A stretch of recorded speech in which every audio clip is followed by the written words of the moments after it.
ভাই ঠান্ডা দেন তো ভাই। কি ঠান্ডা নিবেন? ভাই কোক দেন, কোক। আমার দোকানে কোক বিক্রি করি না ভাই, আর ইসরায়েলি কোনো পণ্য আমার দোকানে পাওয়া যায় না। ভাই আপনার দোকানে কোক পাওয়া যায়, শফিকুল ভাই আমাকে পাঠাইছে কোক নিতে। শফিকুল পাঠাইছে আপনাকে না? হ্যাঁ ভাই, হ্যাঁ। শফিকুল ইসরায়েলকে সাপোর্ট করে তো? ঠিক আছে, চলেন আমার সাথে, দেখছি শফিকুল কত বড় ইসরায়েলের সামগ্রীকারী হয়েছে, দেখছি, চলেন। এই শফিকুল ভাই থামেন। শফিকুল ভাই, আপনি নয়ন ভাইকে পাঠাইছেন কি জন্য আমার দোকানে? যে আমি নাকি কোক বিক্রি করি? আমি কি দোকানে ইসরায়েল পণ্য বিক্রি করি? আপনি দেখেছেন মিয়া? হ্যাঁ, বসেন নাকি, কি করছেন? আমার নাইট কসে নাই, কি করছে আপনি? কসে বিপ্লবের দোকানে কোকা-কোলা আছে। আমার দোকানে কোকা-কোলা আছে? হ্যাঁ। এই, আপনি বলছেন আমার দোকানে।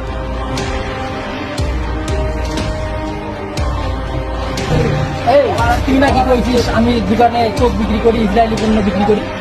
আমার তো ডালিম ভাই দিয়েছে। আলিম ভাইকে কই পাবো কর? খাতে মূল্যে চায়ের দোকানে বসে আছে। বুঝিস? হ্যাঁ, ঠিক আসলে।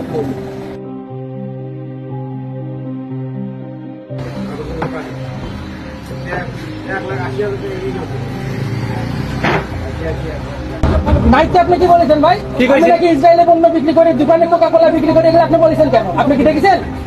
আমি রিসেন্টলি ফেসবুক পেজে দেখলাম তোর দোকানে কোকা-কোলা বিক্রি হয়। ওকে, এটি একটি শিক্ষামূলক ভিডিও।